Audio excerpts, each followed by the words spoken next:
Bili kita sa itong nagunang balita mga kasama kay tulo ka bag-ong bus terminal sa Davao, Planong Ipatukod.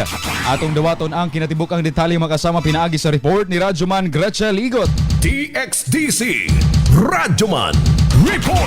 Gisugdan na sa pagplano karon sa Davao Public Transport Modernization Project. Department of Transportation nga mamahimong magtukod sa Davao City og tulo ka bag-ong bus terminal subay sa pagbutyag niini sa usa ka press conference karong adlawa, Marso 18 tuig 2026. Sumala sa saysay ni Richard Villanueva, Deputy Project Manager Interim Lead Strategic Communications and Engagement Unit Project, itukod ang mga bus terminal sa Bunawan, Turil ug Kalinan diin sa higayong maimplementa na kini sa 2028. Wala una ang Eklan Terminal. Gani luyos na sinating krisis, dili mahunong ang mga proyekto sa syudad tungod una na kining naplanuhan alang sa pagpadayon sa progresibong syudad. Kasama mo sa balita og serbisyo publiko, Radyoman Gretchen Ligot, Tatak, Aramen.